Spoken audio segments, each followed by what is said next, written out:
Hi, and welcome to Wasim Wellness Academy. আজকে আমরা অনেকগুলো প্রশ্ন আপনাদের সম্মুখে তুলে ধরতে চাই।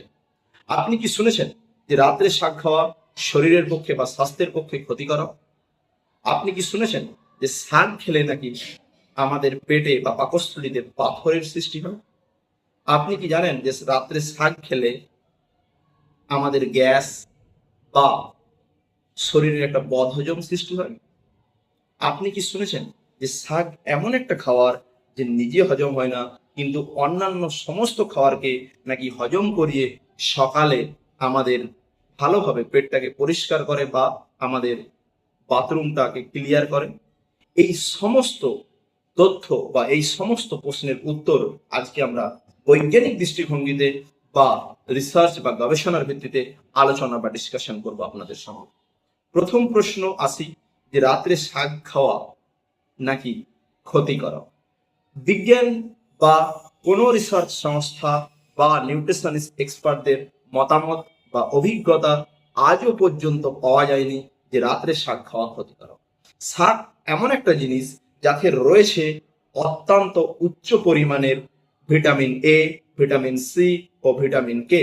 এছাড়াও রয়েছে ফাইবার, এছাড়াও রয়েছে প্রোটিন, এছাড়াও আরো ভিন্ন উপাদান শাকের মধ্যে রয়েছে, যেটা আমাদের শরীরের জন্য বা আমাদের বডির জন্য খুব একটা গুরুত্বপূর্ণ পুষ্টি বা পুষ্টিকর খাদ্যের একটা অংশ বলা যেতে পারে। অর্থাৎ সেই শাককে আপনি রাত্রে খান বা দিনে খান, ডাজন্ট ম্যাটার ইট। অর্থাৎ বিজ্ঞানের দৃষ্টিভঙ্গিতে এই চিন্তা ভাবনা সম্পূর্ণ মিথ্যে যে রাত্রে শাক খাওয়া ক্ষতিকারক। আমরা দ্বিতীয় প্রশ্নে আসি।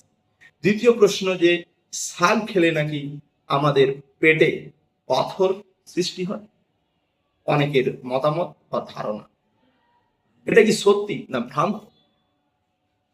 প্রশ্ন হচ্ছে, বিজ্ঞান বা সায়েন্সের পার্সপেক্টিভ থেকে এটা সম্পূর্ণ মিথ্যা বা ভ্রান্ত একটা ধারণা আমাদের সমাজে রয়েছে।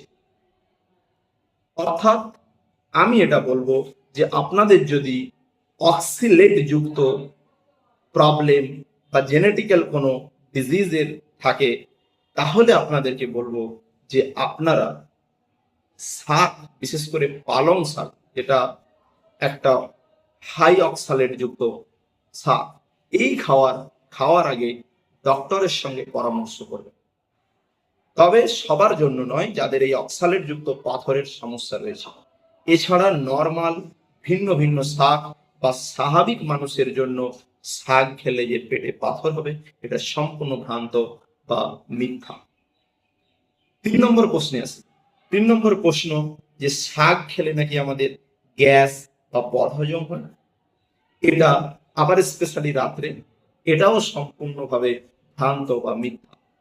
আসলে সমস্যা শাকে নয়, সমস্যা হচ্ছে উচ্চ মশলা, তেল এবং বিভিন্ন যে মশলা আছে, লঙ্কা, এইতে সমস্যা, যার ফলে আপনার বদহজমের সৃষ্টি হয়। শাকে কোনো খেলে বদহজম হয় না, বরঞ্চ শাক খেলে আপনার শরীর এই বদহজম বা গ্যাস এর থেকে মুক্তি পেতে পারে।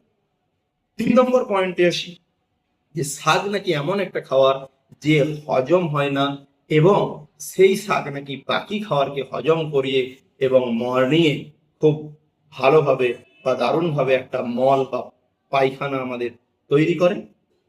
এটা ঠিক অতটাই সত্যি নয় যে শাককে হজম হয় না কিন্তু অন্য খাবারকে হজম করায়। শাকের মধ্যে থাকে ফাইবার।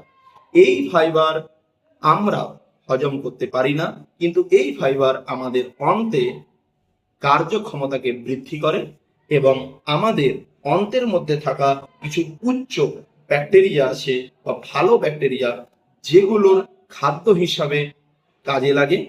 ফলে কি হয়, আমাদের শরীরের যে মল আছে তাকে একটু নরম করে এবং মলের পরিমাণ বৃদ্ধি করে।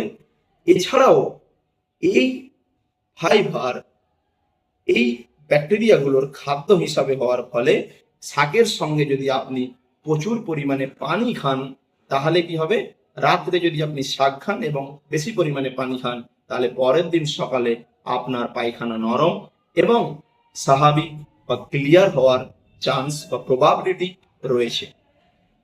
প্রশ্ন হচ্ছে আমাদের প্রত্যেকটা জিনিস বা ভ্রান্ত ধারণাকে ভাঙা আমাদের লক্ষ্য, এবং কোনো গুজব নয়, কোনো জিনিসে কান নয়, সায়েন্সের ওপরে বিশ্বাস করুন এবং সায়েন্স ভিত্তিক আলোচনা বা গবেষণা নিয়ে আমরা একের পর এক বিভিন্ন ভিডিও এই চ্যানেলে আনতে চলেছি বা এনেছি।